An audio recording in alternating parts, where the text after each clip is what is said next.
வணக்கம். அன்பார்ந்த இணையதள நேயர்களை மீண்டும் www.qcrc.in என்ற இணையதளத்திற்காக நியூஸ் செய்தி அறிக்கையில் உங்களை சந்திப்பதில் பெருமகிழ்ச்சி அடைகிறோம். இன்று 23 செப்டம்பர் 2009க்கான முக்கிய செய்திகளை தற்போது பார்க்கலாம். கடல்களை ஆய்வு செய்து பருவநிலை மாற்றம் மற்றும் தட்பவெப்பநிலை மாறுபாடுகளை ஆய்வு செய்வதற்காக ஓசியான்சாட் 2 என்ற செயற்கைக்கோள் BSLV-C-14 ராக்கெட் மூலம் இன்று சென்னைக்கு அருகிலுள்ள ஸ்ரீஹரிகோட்டாவிலிருந்து விண்ணில் வெற்றிகரமாக சென்றதாகவும் இந்திய தலைவர்களின் பாராட்டு மழையில் விஞ்ஞானிகள் தலைத்துக் கொண்டிருப்பதாக ஸ்ரீஹரிகோட்டாவிலிருந்து தகவல்கள் வெளிவந்து கொண்டிருக்கிறது.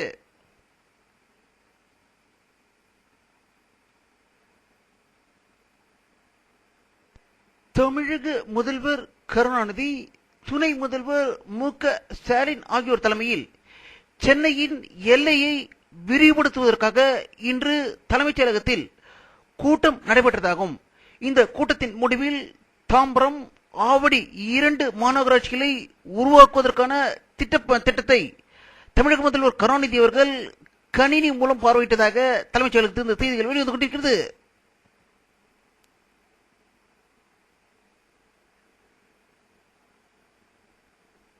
உலக வங்கி வெளியிட்டுள்ள ஒரு செய்திக்குறிப்பில் இந்தியாவிற்கு $4.3 பில்லியன் கடனாக வழங்க உலக வங்கி அனுமதி அளித்துள்ளதாக தகவல்கள் வெளிவந்து கொண்டிருக்கிறது.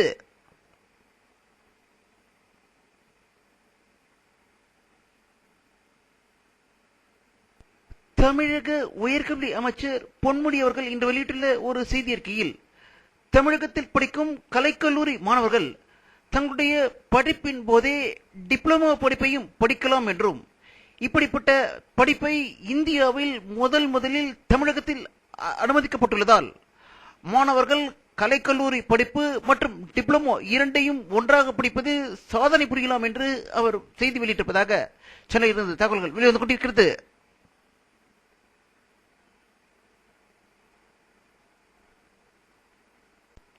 தமிழக வரலாற்றில் முதல் முறையாக டெல்லியை பிடித்தது தமிழகத்தை சேர்ந்த தினகரன் நாளிதழ்.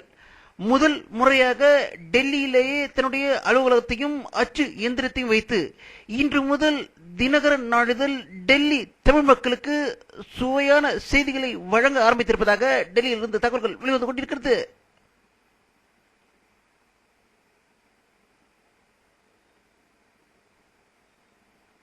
இந்திய விமானப்படை தளபதி VP நாயக் அவர்கள் வெளியிட்டுள்ள ஒரு செய்தி அறிக்கையின் சீனாவின் அச்சுறுத்தலை சமாளிக்கும் அளவிற்கு போதுமானதாக நம்மிடம் விமானங்கள் இல்லை என்றும், சீனாவில் விமானப்படை வலிமையில் 1/3 பங்குதான் நமது விமானப்படையில் உள்ளது என்றும், விமானப்படையை நவீனப்படுத்த தேவையான நடவடிக்கைகளை இந்திய அரசு மேற்கொண்டு வருவதாக அவர் கூறியதாக குஜராத்திலிருந்து தகவல்கள் வெளிவந்து கொண்டிருக்கிறது.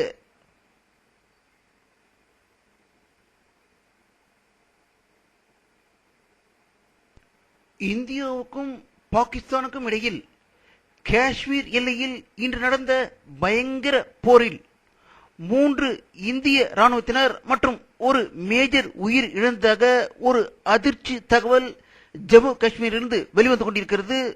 தொடர்ந்து அங்கு பதட்டம் நிலவுவதாகவே தகவல்கள் வெளிவந்து கொண்டிருக்கிறது.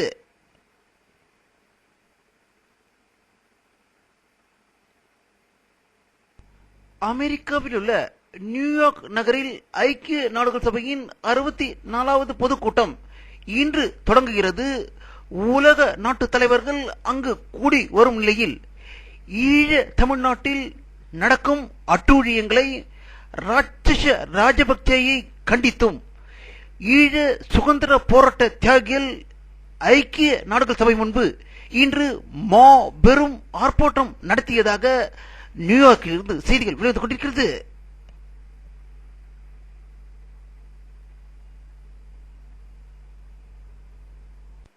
ஆப்கானிஸ்தானில் சாலை ஓரம் வெடித்த பயங்கர வெடிகுண்டு விபத்தில் அப்போவி மக்கள் 12 பேர் கொல்லப்பட்டதாக காபூலில் இருந்து தகவல்கள் வெளிவந்து கொண்டிருக்கிறது.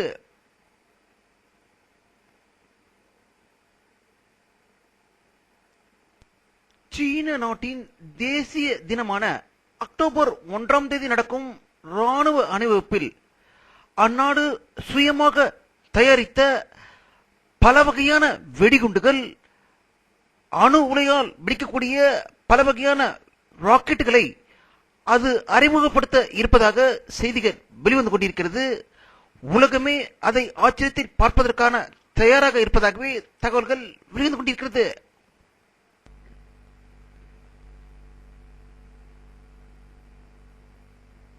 ஆப்கானிஸ்தான் பாகிஸ்தானில் செயல்பட்டுக் கொண்டிருக்கும் அல் குய்தா தீவிரவாத அமைப்பு இன்று வெளியிட்டுள்ள ஒரு செய்திக்குறிப்பில், சவுதி அரேபியாவில் பல இடங்களில் தற்கொலைப்படை குண்டு தாக்குதல் நடத்தப்படும் என்று கூறியிருப்பதாக ஆப்கான் பாகிஸ்தானில் இருந்து வெளிவரும் இணையதள செய்திகள் செய்தி வெளியிட்டிருக்கின்றன.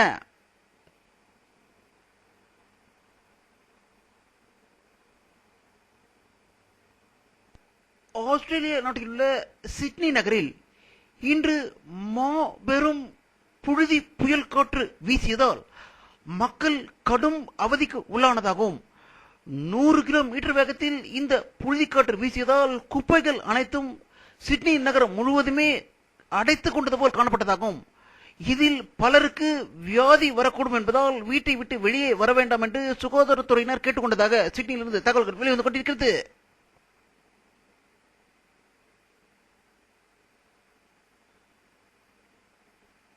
இந்தியாவும் பாகிஸ்தானும் ஒரு புறம் பயங்கர போரில் ஈடுபட்டுக் கொண்டிருக்கும் வேளையில், இன்றும் பாகிஸ்தான் எல்லையில் ராணுவ அதிகாரிகள் 3 பேர் உயிர் இழந்துள்ள வேளையிலும், பாகிஸ்தான் இந்தியாவும் சேர்ந்து மல்யுத்த போட்டியை காஷ்மீரில் நடத்தியதாகவும், நட்பு ரீதியாக நடத்தப்பட்ட இந்த போட்டியில் ஏராளமான மக்கள் கலந்து கொண்டு பார்வையிட்டதாக காஷ்மீரிலிருந்து தகவல்கள் வெளிவந்து கொண்டிருக்கிறது.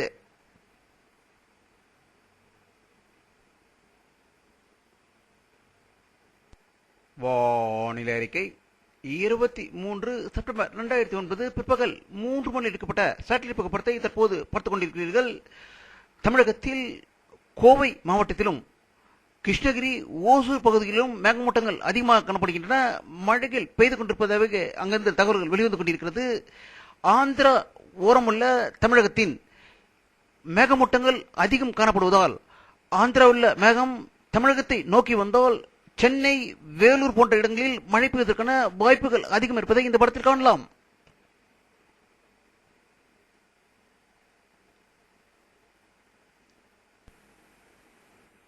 இத்துடன் இந்த செய்தி அறிக்கை நிறைவடைகிறது. மீண்டும் நியூஸ் தமிழ் செய்தி அறிக்கையில் உங்களை சந்திக்கும் வரை உங்களிடமிருந்து விடைபெறுவது உங்கள் கே பாலாஜி. நன்றி.